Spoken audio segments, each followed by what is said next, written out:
Hello guys, Rollback1 here coming at you with a new Yu-Gi-Oh video, and in today's Yu-Gi-Oh video, as you can tell, I am showing off a deck profile today. I am doing a Spright Runick deck profile because I think this is a more unique way to play Spright.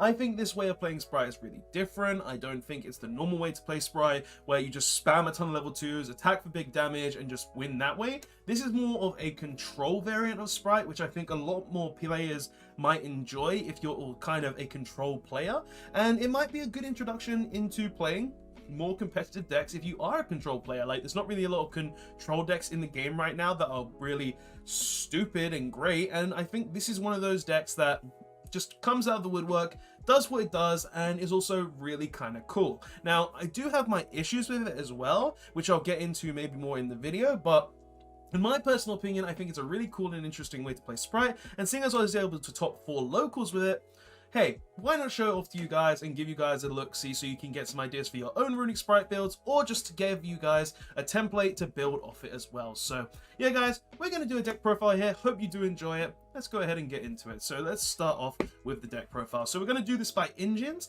where we start off with one engine and go on to the next engine. So we're going to make it a little more easier for you guys to follow and just see the ratios of each engine. So starting off, we are playing 3 Spright Blue, 3 Spright Jet, and then we are playing 1 Red, 1 Carrot, and also 1 Pixies.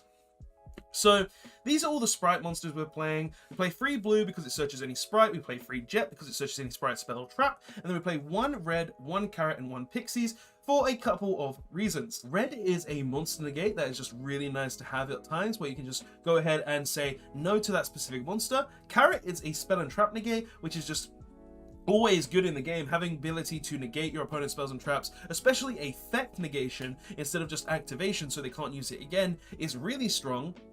And then 1 Pixies, because Pixies are just good for like battle phase tricks, where if your opponent attempts to attack your level 2 or rank 2 or link 2, just discard it, their monster dies, and yeah, you just still have your monster. Like, the card comes up a lot. I really do like it, and having an Honest in a deck is always good, especially when your opponent plays like Avermax or stuff. So it's just really, really strong. So this is the ratio of monsters. I don't really think you need to play any other ratios. You could try 2 Jet, but I just liked it at 3 because you really do need at times to get to your starter to let you start playing the game, or to allow you to get to your other cards such as smashes to allow you to have removals. So I really do like this ratio of sprites, and it just worked out really well. And then the only other Spright cards we're playing for spells and traps lineup, we're playing 3 starter and 1 smashers.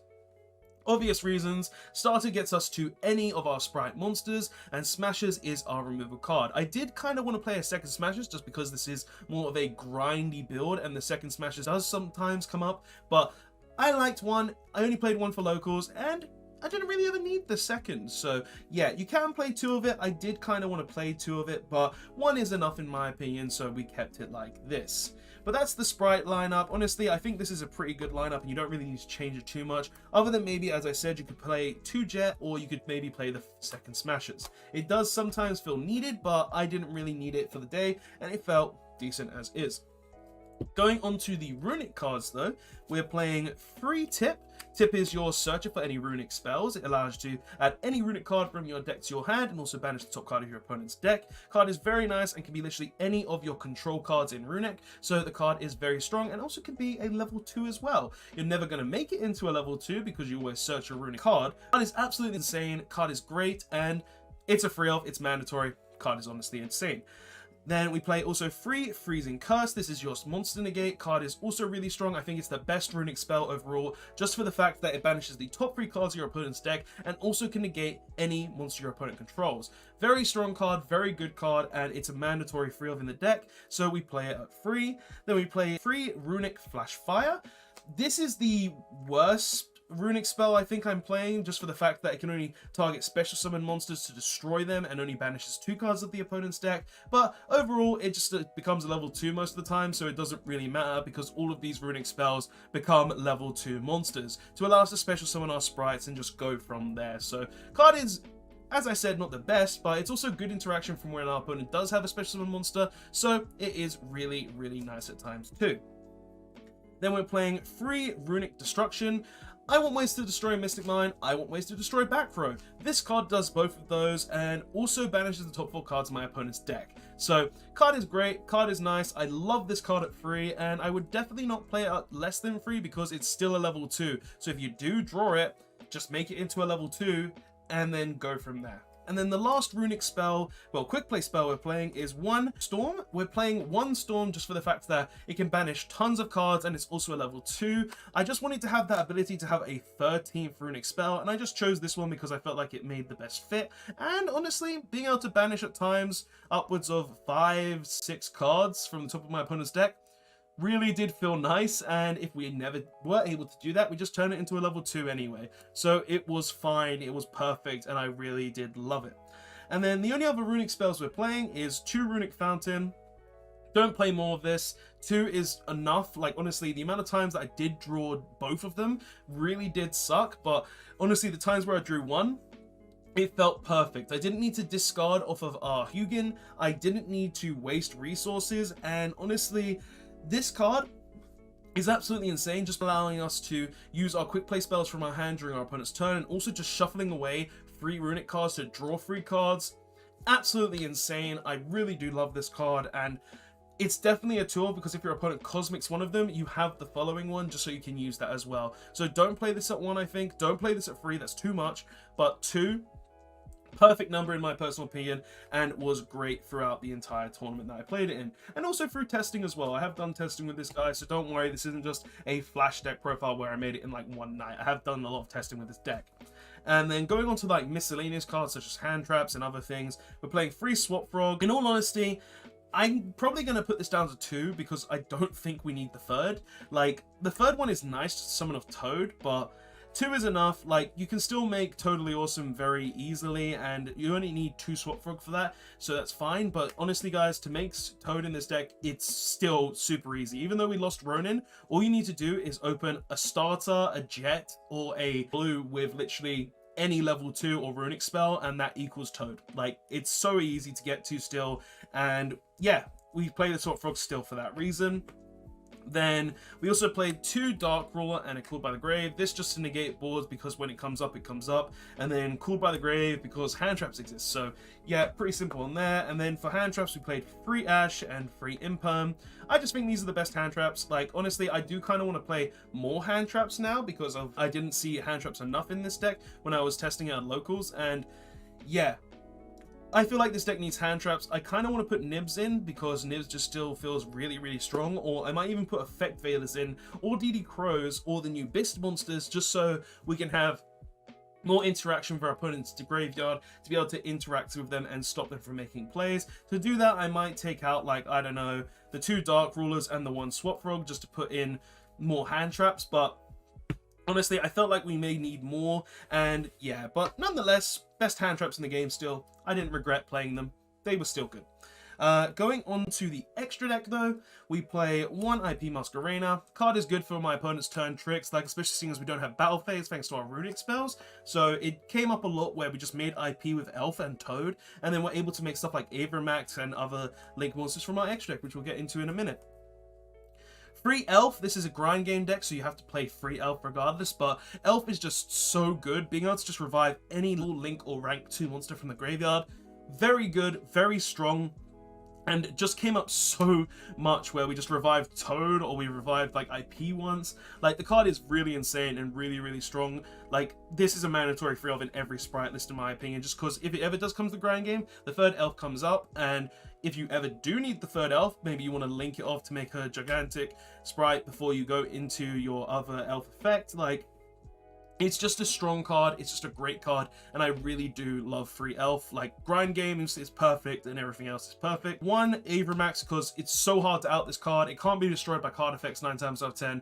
It can't be targeted, and you're not killing it by battle with a special summon monster. So yeah, card is insane. And if you do remove it, then I'm just going to shuffle away a card you control as well. So just really good card.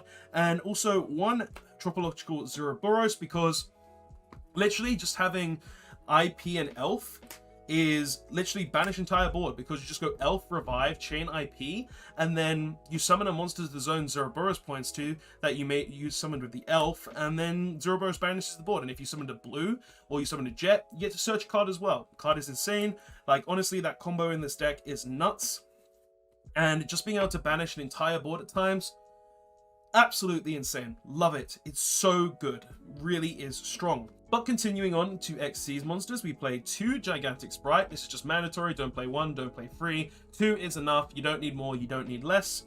1 Onimaru. This is just spot removal, really. You just detach a material, banish a monster your opponent controls until the end of their turn. Like, it does come up and it is really useful at times. So this as a one-off, great. I honestly missed it if I ever Kaya, so we do play the 1 still. Sky Cavalry for Zeus plays, Toad because it's a double Omni Negate that steals my opponent's cards and also recycles Swap Frogs to have level 2s for the following turn, so just good follow-up.